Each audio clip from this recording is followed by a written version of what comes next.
ए, ए रुक, ए रुक, ए रुक, इधर आ। साले, ए रुक।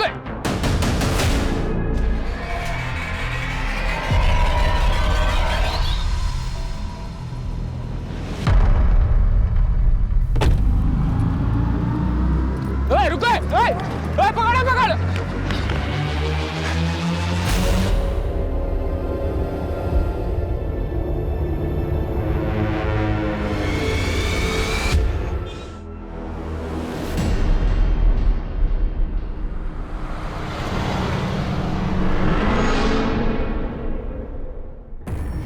उनको कभी कुछ पसंद नहीं आता इरफान, तंग आ गई मैं उनसे।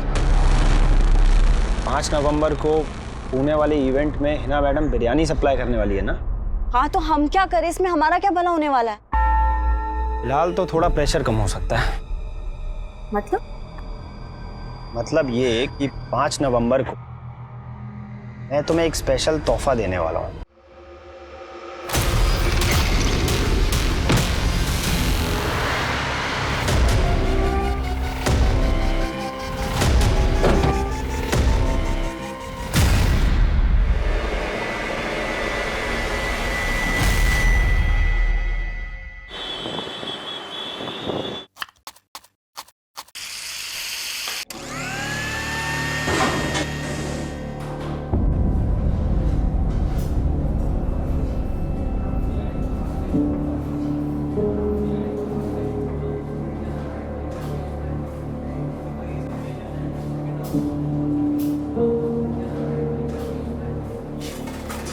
आने वाला ऑर्डर रेडी हुआ?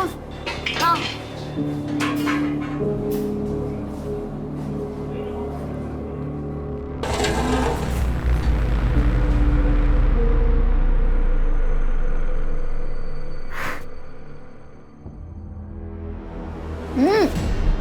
तूने फिर अपनी अकल लगाई? ये क्या भर भर के दालचीनी डाल दी है इसमें? ठीक तो बना है, मैंने खुद भी टेस्ट किया है। तेरी जुबान को ना जायके का इल्म है ना बोलने का, और अगर सुनने की आदत नहीं है तो अपना बोरिया बिस्तर बांध और गांव चला जा।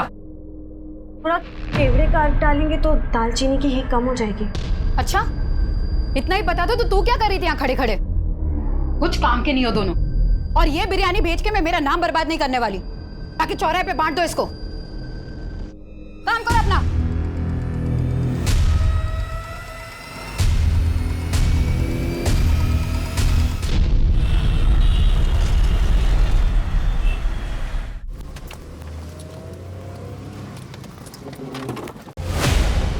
ए रुक, ए रुक, ए रुक, इधर आ।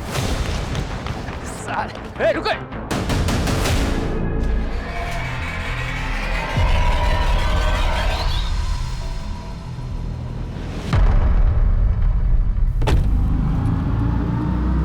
ए रुको, ए पकड़ो पकड़।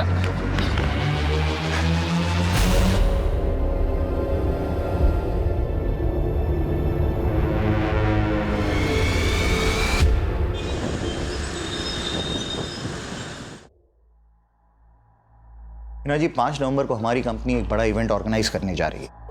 5000 लोग आपकी बिरयानी का लुत्फ उठाएंगे। इस बार कोई कसर मत छोड़ना। दिवाकर जी, इतने सालों से आपके मेहमानों को परोस रहे हैं, कभी कोई कसर छोड़ी है जो आप छोड़ेंगे? लेकिन इस बार एक खास डिमांड है। आपकी खिदमत का मार्जिन बढ़ाना है क्या? नहीं, बस खिदमत का तरीका बदलना है। इस बार परोसने वाले लड़के नहीं, लड़कियां होनी चाहिए।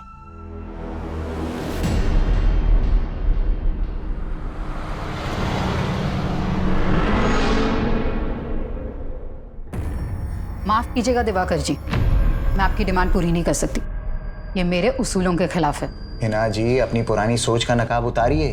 अब इसमें कोई बुराई नहीं है। मैं बखूबी जानती हूँ आप कितने शरीफ हैं, लेकिन मुझे ये बेहूदगी पसंद नहीं। उनको कभी कुछ पसंद नहीं आता इरफान, तंग आ गई मैं उनसे। 5 नवंबर को पुणे वाले इवेंट में हिना मैडम बिरयानी सप्लाई करने वाली है ना? हाँ तो हम क्या करें, इसमें हमारा क्या भला होने वाला है? फिलहाल तो थोड़ा प्रेशर कम हो सकता है। मतलब ये कि 5 नवंबर को मैं तुम्हें एक स्पेशल तोहफा देने वाला हूँ। गम और खुशी भी तोहफे हैं जिंदगी के, सबको मिलते हैं। पर कुछ तोहफे ऐसे होते हैं जिन्हें अनरैप करने की हिम्मत नहीं होती हम में। लेकिन अब मैं ये हिम्मत करना चाहती हूँ। मैं वो नकाब अब उतार देना चाहती हूँ। दुनिया को दिखा देना चाहती हूँ कि मैं भी पत्थर नहीं हूँ।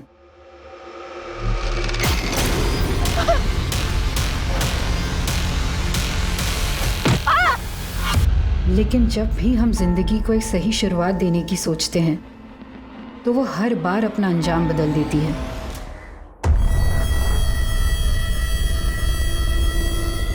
उस्मान, गेट खोल।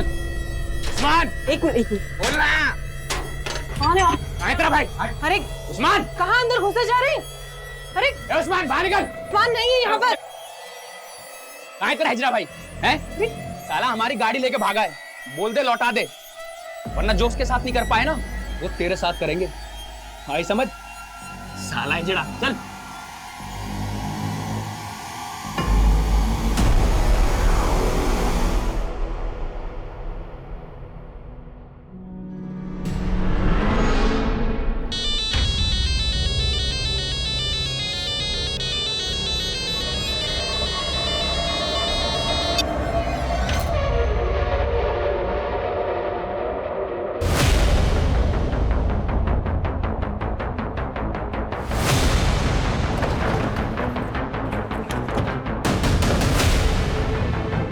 हटिए। ठीक है, खोलो।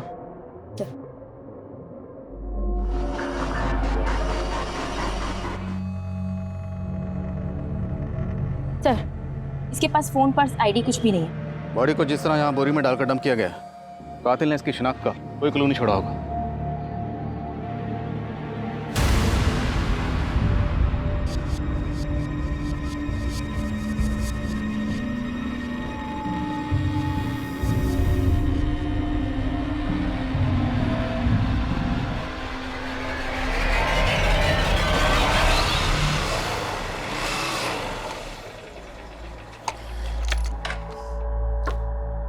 सादिक, आ गया बेटा?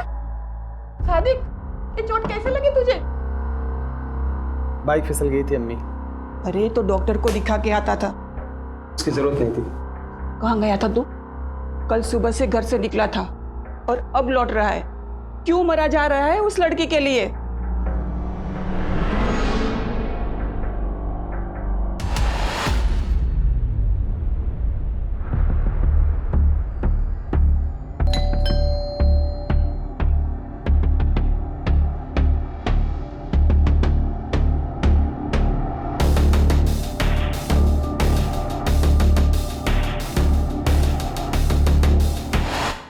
चाय लोगी या कॉफी? नहीं, मुझे कहीं और भी जाना है। लेकिन अगले 90 मिनट तक तो तुम सिर्फ मेरी हो। जी, कौन सा मसाज लेंगे? Deep tissue. तो चले शुरू करें।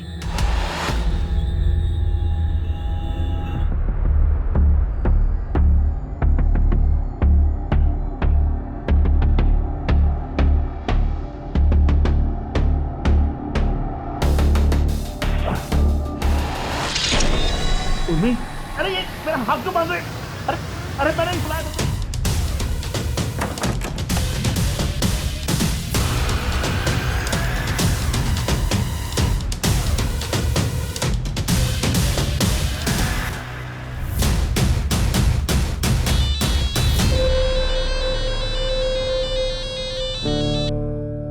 हेलो, उस्मान कहाँ है तू? हाँ दीदी, मैं थोड़ा काम में फंसा हूँ। मैं आपको कॉल करूँ? देख, झूठ मत बोल। और ये गाड़ी किसकी उठाई तूने? अरे दीदी, मैं झूठ क्यों बोलूँगा आपसे? अच्छा, आप थोड़ी देर रुको ना, मैं आपको कॉल करता हूँ, ठीक है? बाय दीदी। अरे उस्मान सुन।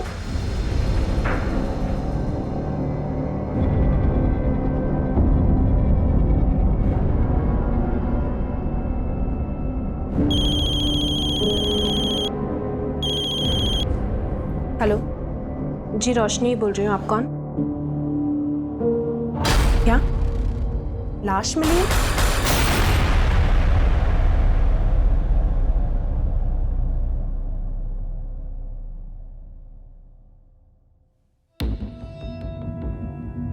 सर, इस औरत के सर और माथे पे जो जख्म है उसमें स्टोन के कुछ टुकड़े मिले हैं।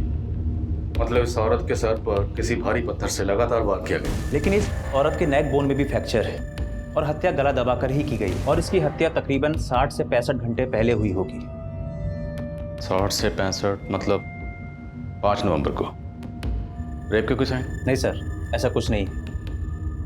पर हाँ, इसके पेट में प्रेगनेंसी के मार्क्स हैं। शायद 2 या उससे ज़्यादा बार डिलीवरी हुई है।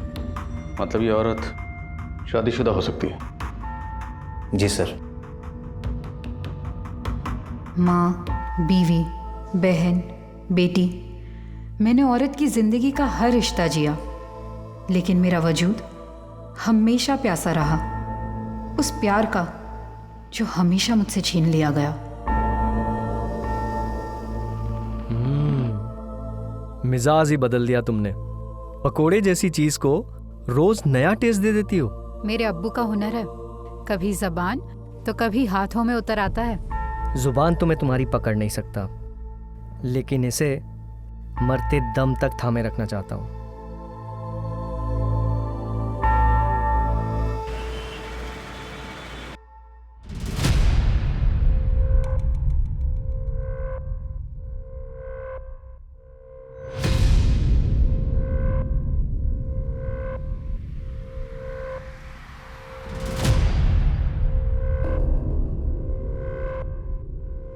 ये नहीं, जी वो नहीं।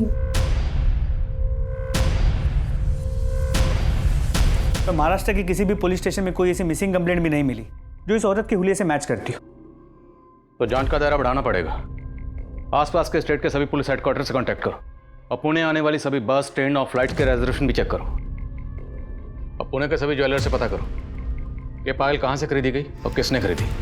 सर, हिना की पहचान पता करने का हर जरिया अपनाया जा रहा था, लेकिन फिलहाल कहीं से कोई भी लीड नहीं मिल रही थी, जो पुलिस को यह सोचने पर भी मजबूर कर रही थी कि कहीं हिना के मर्डर में उसके किसी करीबी का तो हाथ नहीं था।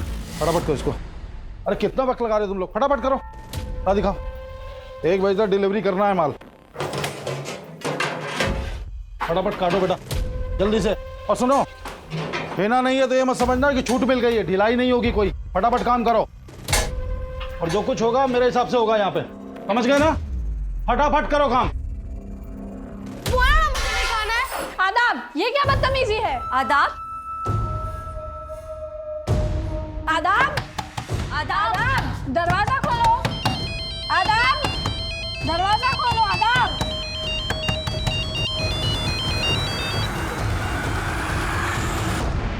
इरफान, मैंने बोला था ना मुझे फोन मत करना। हाँ, तो मुझे अवॉइड करने से तुम्हारी तकलीफ कम हो जाएगी क्या आना? तो तुमसे मिलकर कौन सी तकलीफ कम हो जाएगी मेरी? यार, तकलीफ में सिर्फ तुम ही नहीं हो ना, मेरी भी तो प्रॉब्लम समझो। प्लीज एक बार मिल लो। ठीक है, बताती हूँ। किससे बातें कर रही थी? आप क्यों ताका झाकी करती हैं?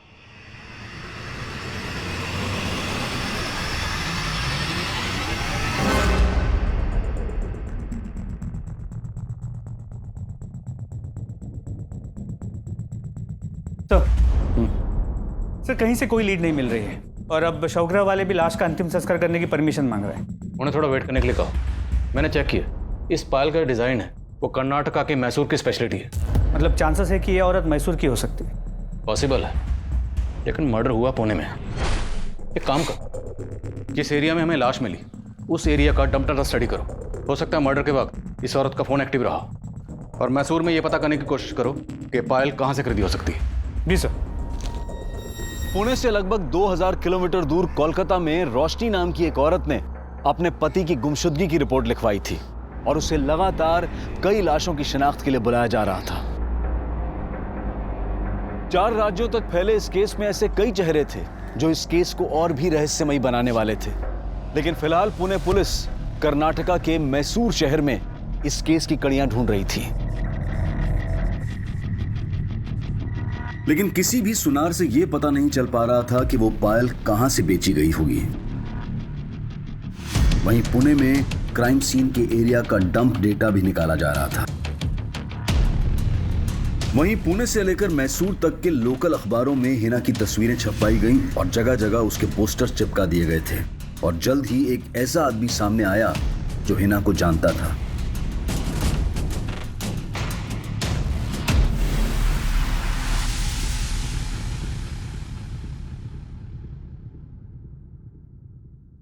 हिना शेख नाम था इस औरत का? जी साहब, ये मेरी दूर की भाभी लगती हैं।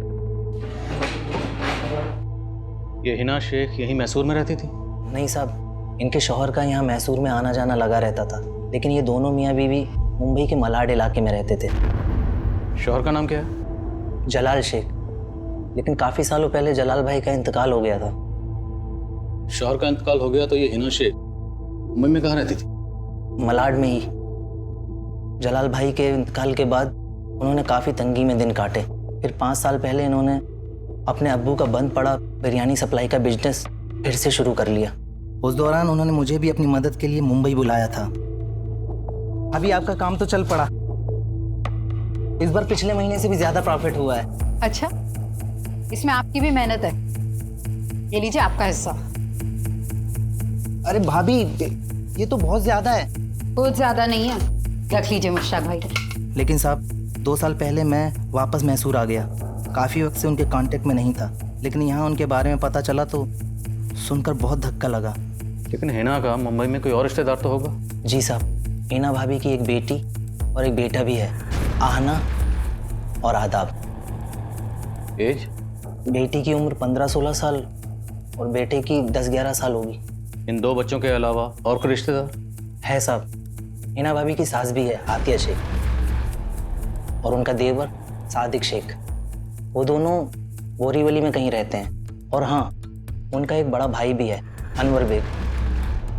वो अपनी बीवी जरीना के साथ अंधेरी में ही कहीं रहता है। हिना शेख का कत्ल हुए तकरीबन 1 महीना हो गया, लेकिन किसी भी रिश्तेदार ने खबर क्यों नहीं ली? साहब, मैं उनके कांटेक्ट में नहीं हूँ। मैंने हिना भाभी का पोस्टर देखा तो सीधा आपके पास चला आया।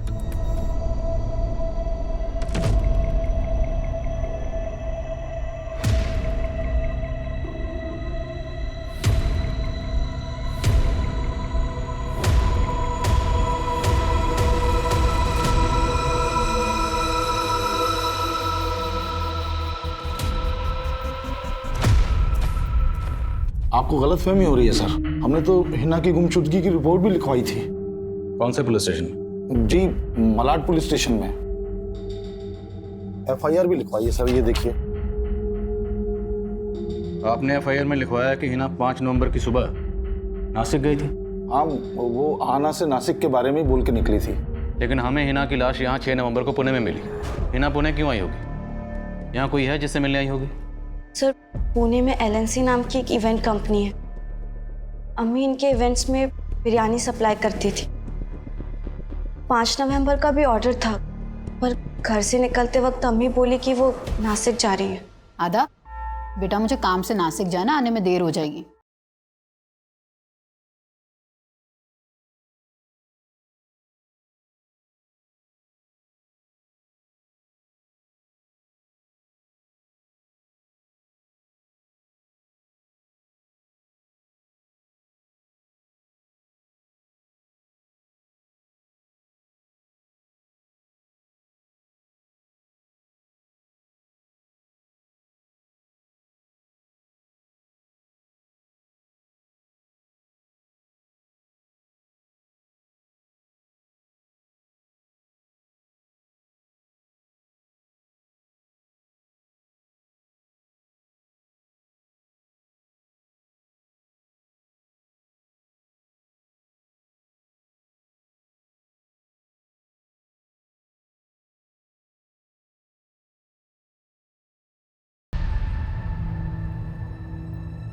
हमें तुम्हारी अम्मी के बॉडी के पास से ये पायल मिली। हाँ सर, ये पायल अम्मी की है। वो हमेशा इसे पहने रहती थी। उन्हें गिफ्ट किया था उन्हें।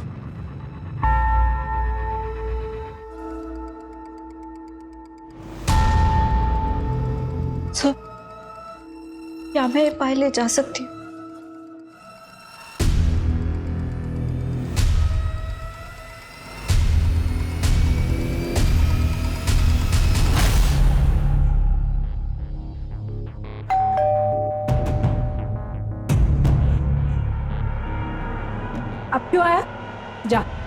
बहुत काम है ना, बहुत काम मिल गया, क्या काम कर। अरे दीदी नाराज क्यों होते हो? आपके सिवाय कोई है क्या मेरा? अच्छा चल मक्खन मत लगा, आजा अंदर। अच्छा दीदी, रफीक भाई कहाँ है? क्या हुआ दीदी, सब ठीक तो है ना? अब तू ये सब छोड़ ना, चल तू बैठ, मैं तेरे लिए अभी चाय पानी लेकर आती हूँ, ठीक है?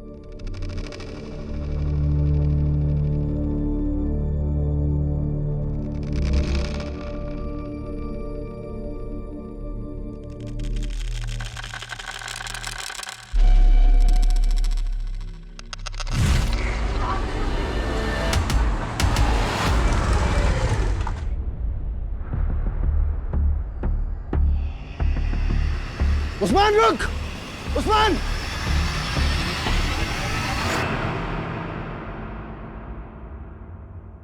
चल चाय पी।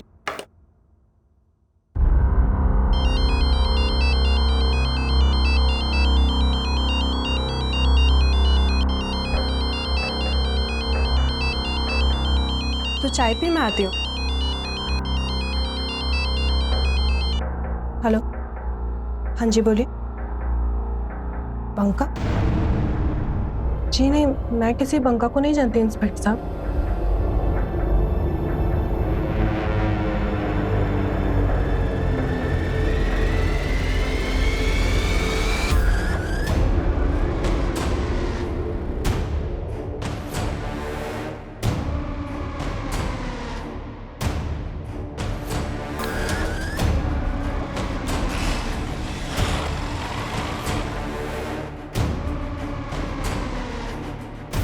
हिना के रिश्तेदारों ने उसकी मिसिंग कंप्लेंट फाइल की थी, हमें इस बारे में क्यों नहीं पता चला?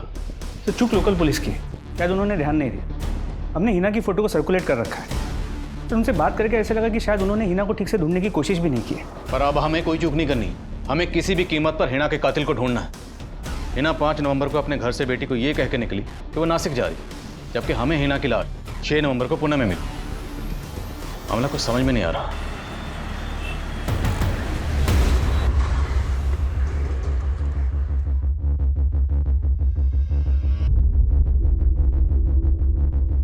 हाँ सर, हमने हिना को 5 नवंबर के इवेंट का ऑर्डर दिया था, लेकिन वो हमारे टर्म्स के मुताबिक काम करने के लिए तैयार नहीं थी, इसलिए हमने ऑर्डर कैंसिल कर दिया।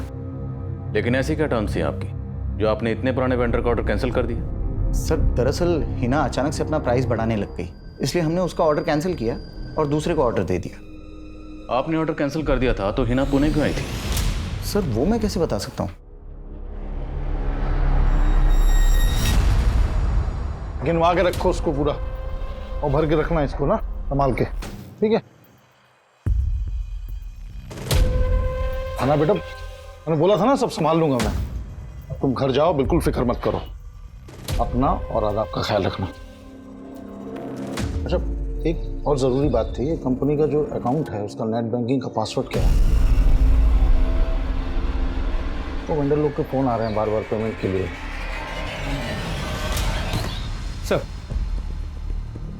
सर हिना के कॉल रिकॉर्ड चेक किए। 5 नवंबर की सुबह उसने 2 बार दिवाकर को फ़ोन किया था और उसके बाद उसका फ़ोन मुंबई से पुणे की तरफ ट्रैवल हुआ और 5 नवंबर के शाम 5 बजे उसका फ़ोन पुणे में स्विच ऑफ हुआ। यानी उसी दौरान जब उसका कत्ल हुआ। सर मैंने इस दिवाकर की फील्डिंग लगा दी।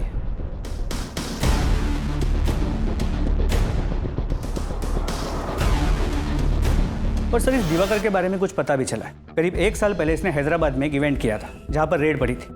वहाँ पर अश्लील डांस हो रहा था। इस दिवाकर पर गर्ल्स ट्रैफिकिंग का आरोप भी लगा था, लेकिन बाद में उसे उस केस में क्लीन चिट मिल गई थी। पर हम इस दिवाकर को क्लीन चिट नहीं दे रहे। हिना की बेटी का कहना है कि हिना घर से ये कह के निकली कि वो नासिक जा रही है, जबकि हिना का फोन नासिक नहीं बल्कि पुणे की तरफ ट्रैवल कर रहा था। मामला क्या है? एक लड़का है इरफान, हिना के यहाँ पर शेफ का काम करता था। हिना के मर्डर के 3 दिन पहले हिना ने उसे काम से निकाल दिया और ये इरफान हिना की बेटी अहाना के साथ फ़ोन पे रेगुलर टच में है। सर जिस जगह हिना का मर्डर हुआ था हमने उस एरिया का डम डेटा स्टडी किया और सर उस डम डेटा के अकॉर्डिंग हिना के 2 नंबर शो हो रहे थे और अहाना ने हमें उसका एक ही नंबर दिया है। 2 नंबर? सर हमने इस नंबर के कॉल रिकॉर्ड्स निकाले हैं। हिना के इस दूसरे नंबर के कॉल रिकॉर्ड्स निकलो। और वो शेफ क्या नाम बताया? इरफान। बुलाओ उसे। सर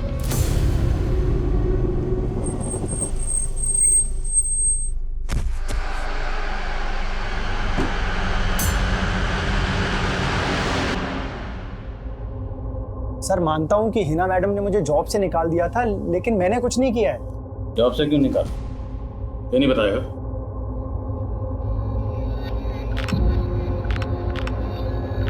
कैसी लग रही हूँ? बहुत खूबसूरत लग रही हो, पर अम्मी के रहते ना ऐसे कपड़े नहीं पहन सकती मैं। लेकिन फिलहाल मेरे लिए तो पहन सकती हो ना। वैसे लगता है अम्मी।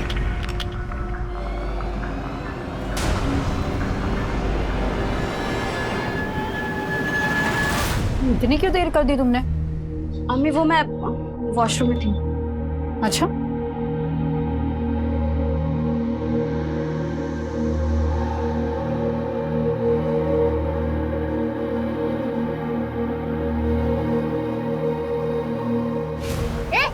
रुक इरफान।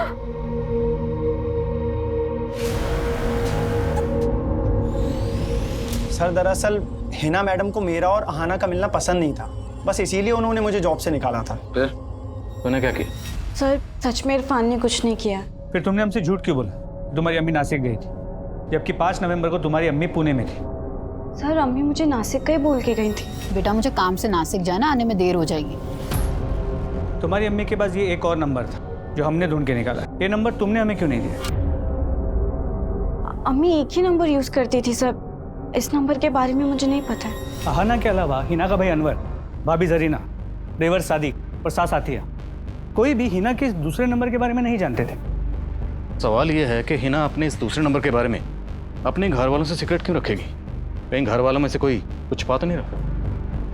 सर अहाना को देख के लगता तो है कि वो कुछ तो छुपा रही, और वो इरफान, वो भी कुछ ठीक नहीं लग रहा। नजर रखो दोनों पर, और हिना के बाकी रिलेटिव्स के बारे में पता करो। सर हिना के दूसरे नंबर के कॉल रिकॉर्ड्स चेक किए। उसके उस नंबर पर सिर्फ एक ही नंबर से कॉल्स आती थी और उसी नंबर पे कॉल्स की जाती थी। सिर्फ एक नंबर? जी सर, और वो नंबर किसी रोशनी मिर्ज़ा के नाम पर उसके कोलकाता के एड्रेस पर रजिस्टर्ड है। सर ये है रोशनी मिर्ज़ा, और अब इसका वो नंबर भी बंद आ रहा है।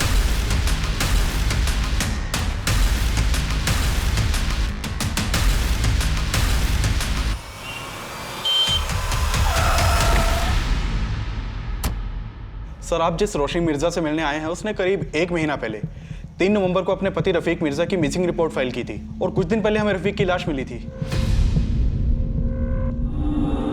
क्या ये आपके पति हैं? 3 नवंबर को रोशनी के शौहर का यहाँ कलकत्ता में मर्डर हुआ, और 5 नवंबर को हिना का पुणे में। वो हिना जिसे रोशनी लगातार कॉल कर रही थी, और 5 नवंबर को ही रोशनी का नंबर पुणे में बंद हुआ। लेकिन सर आपका फ़ोन आते ही मैंने कंफर्म किया, उस दौरान रोशनी यहीं कोलकाता में ही थी। इनफैक्ट 5 नवंबर को मैं रोशनी से पूछताछ के लिए मिला भी था। तो फिर रोशनी का वो नंबर पुणे में कैसे एक्टिव था? रोशनी मिर्ज़ा नाम है इस औरत का। क्या आप में से किसी ने कभी भी इसे हिना के साथ देखा है? नहीं सर। हाँ सर, हम लोगों ने भी कभी इस औरत को नहीं देखा। मैं किसी रोशनी को नहीं जानती। और आप? नहीं सर।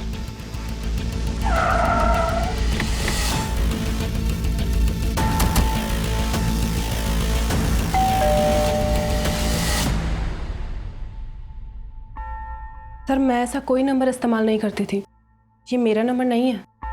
लेकिन ये नंबर आपके नाम पर रजिस्टर्ड है, और इस नंबर से मुंबई में एक हिना नाम की औरत से लगातार बातें हो रही थी। नहीं सर, मैं नहीं जानती इसको। और पुणे? नहीं सर, मैं कभी बंगाल से ही बाहर नहीं गई हूँ।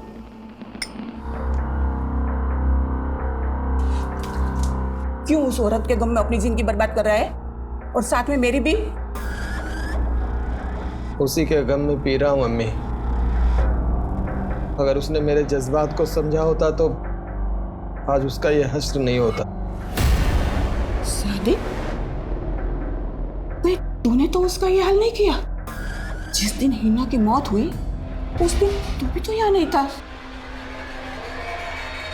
पूछताछ में सादिक और अनवर पर भी शक करने की वजह मिली है। हिना के गुजरने के बाद अनवर ने जिस तरह हिना के काम पे कब्जा कर लिया, वो शक करने जैसा तो है। इसके अलावा क्या मिला? हिना के कई रिश्तेदारों का कहना है कि जलाल की मौत के बाद हिना के साथ चाहती थी कि सादिक हिना से शादी कर ले, और सादिक जलाल और हिना की शादी के पहले से हिना को पसंद करता था। कहीं हिना के इस हश्र की वजह सादिक की हताश मोहब्बत तो नहीं? और सर ये सादिक 5 नवंबर को मुंबई में भी नहीं था, और उस रात उसका फ़ोन भी बंद था। 1 मिनट। हाँ बोलो यादव। सर ये दिवाकर तो काफ़ी अलर्ट लग रहा है। घर से ऑफिस, ऑफिस से घर, उसके पीछे जाके कुछ खास हाथ नहीं लग रहा है। उसका फ़ोन भी सर्वेलेंस पे, लेकिन वो कोई गलती नहीं कर रहा। लेकिन हाँ, उसका एक चपरासी है, उसका राजदार है। उसे हाथ में लेते हैं सर, कुछ ना कुछ ज़रूर बताएगा। ठीक है, तो उसी को हाथ में लेते हैं। सर, तुम इस सादिक पे नज़र रखो, मुझे दिवाकर में दिमाग लड़ाना पड़ेगा। सर, रोशनी के बारे में जो कुछ भी मालूम चला, उससे लगता नहीं कि वो कभी मुंबई गई होगी। लेकिन रोशनी के पति रफीक, वो 2 साल पहले तक मुंबई में जॉब करता था। तो हो सकता है रफीक रोशनी का नंबर इस्तेमाल कर रहा है। लेकिन सर, रफीक का मर्डर तो 3 नवंबर को हो गया था। रफीक के मर्डर में किसका हाथ लगता है? सर, हमें इस बंका नाम के आदमी के ऊपर शक है।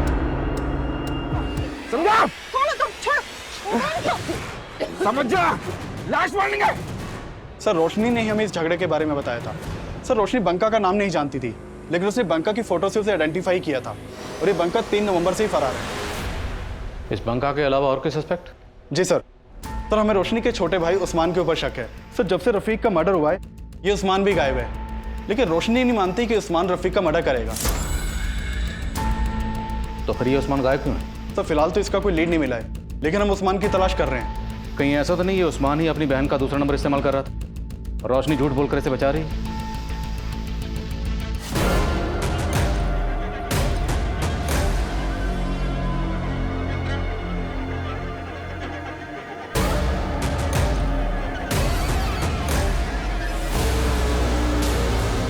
मैं मानता हूँ कि मैं हिना से निकाह करना चाहता था, लेकिन हिना तुझसे शादी नहीं करना चाहती थी। ये बात तुझसे बर्दाश्त नहीं हुई? ऐसा कुछ नहीं किया है सर। कुछ शाम तू कहा था जिस दिन हिना का मर्डर हो? लोनावाला में अपने दोस्तों के साथ। तू लोनावाला में नहीं, पुणे आया हुआ था। तू जानता था कि हिना पुणे आई हुई है। अब ये बता कि हिना के दूसरे नंबर की कहानी क्या है और ये रोशनी का इस मर्डर से क्या लेना है? मैं किसी रोशनी को नहीं जानता सर, और ना ही हिना के किसी दूसरे नंबर के बारे में। मैं कह रहा हूँ मैंने कुछ नहीं किया है। साहब, मेरे सादिक ने कुछ नहीं किया, और वो तो ये निकाह करना चाहता भी नहीं था, बल्कि मैं चाहती थी कि हिना का निकाह सादिक से हो।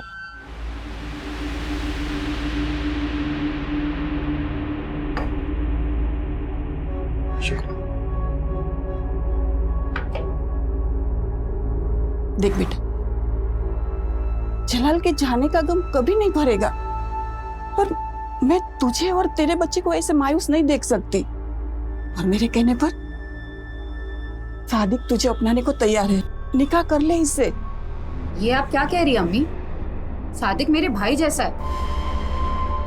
साहब, मैं मानती हूँ सादिक थोड़ा गुस्से वाला है, पर हिना को नुकसान कभी नहीं पहुंचा सकता वो।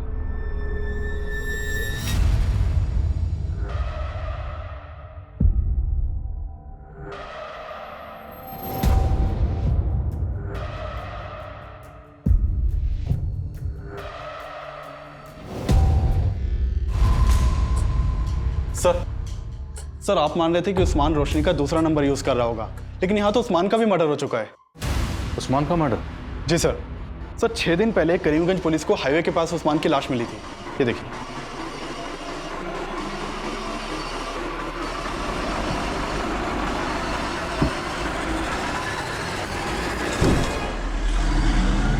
उस्मान को कौन मार सकता?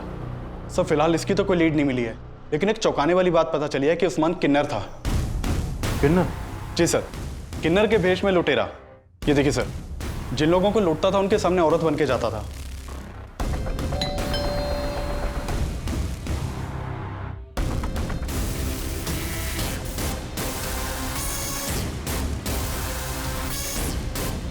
पूरा गैंग था इसका, और कई एरियाज की पुलिस उस्मान को ढूंढ रही थी, लेकिन सर रोशनी ने हमें नहीं बताया कि उस्मान किन्नर था। छोड़ो मुझे, आप लोग ऐसे जबरदस्ती नहीं कर सकते हैं। आप लोग जानते नहीं हो कि मैं कौन हूं। चुपचाप बैठ जा। सर, आपको कोई गलतफहमी हुई है। मेरी हिना से कोई दुश्मनी नहीं थी। तेरे चपरासी ने हमें तेरे और हिना के उस मुलाकात की सच्चाई बता दी। मैं अच्छी तरह जानती हूँ कि तुम्हारी कंपनी इवेंट्स की आड़ में अश्लील नाच और न जाने क्या क्या करवाते हो, इसलिए बेहतर होगा कि मेरी पेमेंट क्लियर कर दो, वरना एक एक को एक्सपोज कर दूंगी मैं। ऐसा सोचना भी मत, वरना वो हश्र करूंगा कि ये धमकी किसी और को देना, मुझे नहीं। सर, मैं मानता हूं कि हिना ने मुझे एक्सपोज करने की धमकी दी थी, लेकिन उसके मर्डर में मेरा कोई हाथ नहीं है। सर, सर, उस्मान बचपन से ही किन्नर था, लेकिन ये हमने हमेशा छुपा कर रखा। पर पैसों की तंगी से लड़ने के लिए वो औरत के भेष में। तो तुम ये जानती थी कि उस्मान औरत के भेष में जुर्म कर रहा था? रफीक भी जानता था? उन्हें तो ये भी मालूम नहीं था कि वो किन्नर था, पर एक दिन उन्होंने उसको देख लिया। उस्मान रुक! उस्मान! रफीक ने मुझे सब बता दिया था और इस बात को लेकर उस दिन बहुत झगड़ा भी हुआ था। तुम दोनों ने मुझसे इतनी बड़ी बात छुपाई। ये किन्नर है और मेरी बीवी है किन्नर की बहन। पर जीजाजी इसमें दीदी का कोई कसूर नहीं है। मेरा तुझसे कोई वास्ता नहीं है। अब दोबारा अपनी शक्ल मत दिखाना मुझे। रफीक ये क्या कर दीदी को हाथ कैसे लगाया? लेकिन मैंने किसी तरह उस्मान से कसम ले ली कि अब वो कोई बुरा काम नहीं करेगा। लेकिन जब रफीक गायब हुए तो क्या? जब रफीक गायब हुआ तो क्या हुआ? सर मुझे पता था कि उस्मान ने ही रफीक को। तुम कहना चाहती हो उस्मान ने रफीक को मारा? सर मुझे शक था और मेरा वो दूसरा नंबर वो भी उस्मान ही इस्तेमाल कर रहा था। तो उस्मान हिना को जानता था? सर इस बारे में तो मुझे कुछ मालूम नहीं है। अगर ये रोशनी सच बोल रही है तो उस्मान हिना को इतने कॉल क्यों कर रहा? कहीं ऐसा तो नहीं कि हिना को भी उस्मान जिसका इनके साथ काम कर रहा था उन लोगों के बारे में कुछ पता चला? सर उनकी तलाश जारी है। लेकिन रफीक के मर्डर का एक और सस्पेक्ट है, बंका। अगर रफीक का मर्डर उस्मान ने किया है तो बंका क्यों गायब? कहीं ऐसा तो नहीं ये रोशनी उस्मान का नाम लेकर बंका को बचा रही है? लेकिन सर हमें बंका और रोशनी के बीच में ऐसा कोई भी कनेक्शन नहीं मिला था। ये हमें गुमराह करने की चाल भी हो सकती है। हो सकता है बंका रोशनी का दूसरा नंबर इस्तेमाल कर रहा। ये बंका कहाँ फरार है? उस पर कोई लीड? सर बंका का फोन 7 नवंबर को केरल में बंद हुआ था। मैंने केरल पुलिस को बंका की फोटो भेजी थी लेकिन अभी तक कुछ पता नहीं चला। बंका का फोन जिस एरिया में बंद हुआ मुझे उस एरिया की डिटेल दो और इस रोशनी पर नजर रखो। सर खाना बेटा, ये गलत फहमी अपने दिमाग से बिल्कुल निकाल दो कि हमें हिना के बिजनेस का कोई लालच है। हम दोनों यहाँ तुम लोगों के साथ सिर्फ इसलिए हैं क्योंकि हमें लगता है कि हमसे बेहतर परवरिश तुम्हारी कोई और नहीं कर सकता है। हाँ बेटा, हम तुझ पर कोई रोक टोक भी नहीं लगाएंगे। माना कि मुझे अम्मी की रोक टोक पसंद नहीं थी, लेकिन आप लोगों का जबरदस्ती का प्यार दिखाना ना बहुत इरिटेटिंग लग रहा है। अनुज, मैं तुम्हें एक बंका नाम के आदमी की डिटेल्स भेज रहा हूँ। इस बंका का फोन 7 नवंबर को केरला में स्विच ऑफ हुआ था। अपने खबरों को काम पे लगाओ और जरा इसकी डिटेल निकलो। पुणे, मुंबई, मैसूर और कोलकाता के बाद अब पुलिस केरला में इस केस की कड़ियां ढूंढ रही थी। पुलिस का खबरी नेटवर्क बंका को केरला में ढूंढ रहा था। वहीं कोलकाता पुलिस ने उन किन्नरों का पता लगा लिया जिनके साथ उस्मान लूटपाट करता था, और पुलिस रिमांड में उन्होंने कबूल किया था कि उन्होंने उस्मान को उनके गिरोह की आपसी रंजिश में मार दिया था। क्या? आधा हिस्सा? हाँ तो खूबसूरती तो मेरी भी है ना। देख तेरा बहुत ज्यादा हो रहा है। मुझे नहीं बता, आधा चाहिए मुझे। आधा हिस्सा चाहिए। लेकिन क्या उस्मान ने रफीक और हिना को मारा होगा? इन सवालों के जवाब इस केस में एक और घुमाव लाने वाले थे। सर खबरियों ने बंका की इन्फॉर्मेशन निकाल ली है। वो दुबई भाग गया। दुबई भाग गया? जी सर। यहाँ केरला में बंका जहाँ ठहरा हुआ था उस जगह का पता चल गया है। वहाँ फिलहाल कोई अहमद पाशा नाम का आदमी रहता है। हो सकता है उससे हमें कोई बंका की इन्फॉर्मेशन मिल जाए।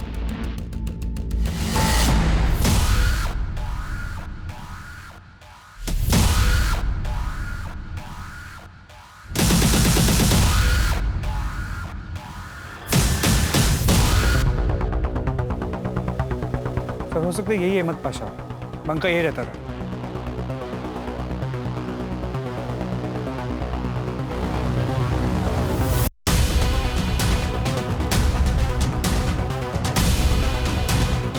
रफीक,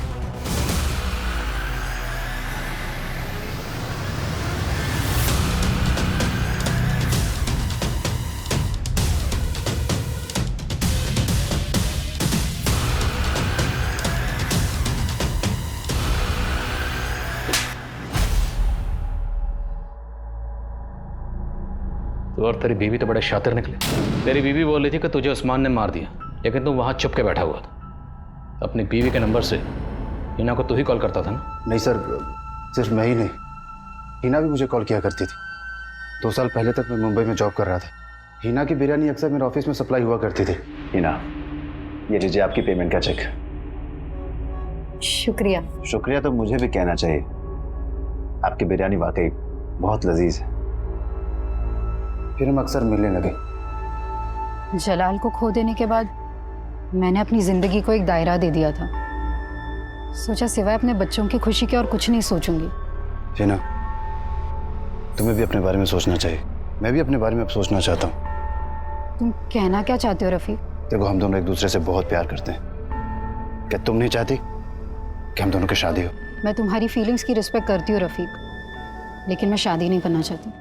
फिर मेरे पेरेंट्स ने मेरी शादी रोशनी से करवा दी। कोलकाता में मैंने जूते की दुकान डाली। सोचा काम में डूबा रहूंगा तो हिना को भुला दूंगा। सर, मेरा बिजनेस नहीं चला। एक दिन काम के सिलसिले में मुंबई गया तो न चाहते हुए मैं हिना को कॉल कर बैठा। रफीक, मैंने भी तुम्हें भूलने की बहुत कोशिश की, पर नहीं हो सका।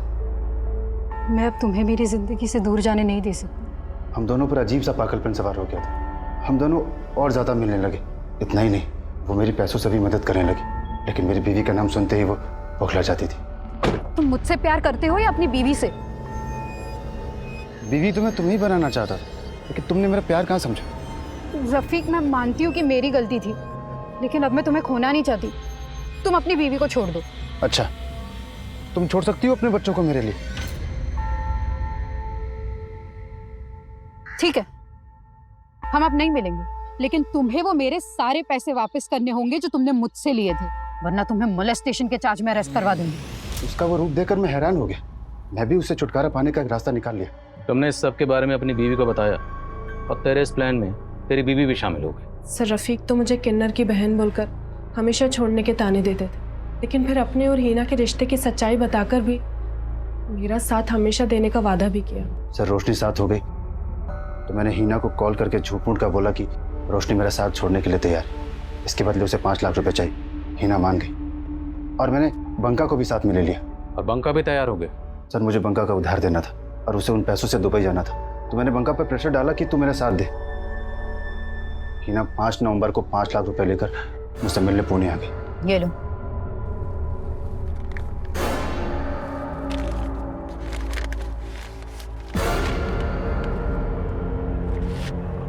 बाका,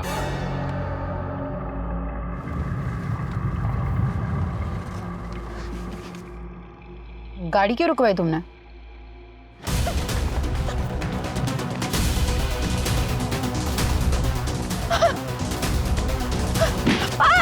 उसके बाद बंका 1.5 लाख रुपए लेकर दुबई चला गया। मैं भी दुबई जाने वाला था। केरला में अहमद पाशा के नाम से मैंने अपना पासपोर्ट ही बनवा लिया था। वीज़ा लगने की देरी थी कि आप लोग आ गए। अब तेरा वीज़ा हम लगाएंगे, इस जेल का, वो भी लाइफ टाइम। सड़े यहाँ पे आप।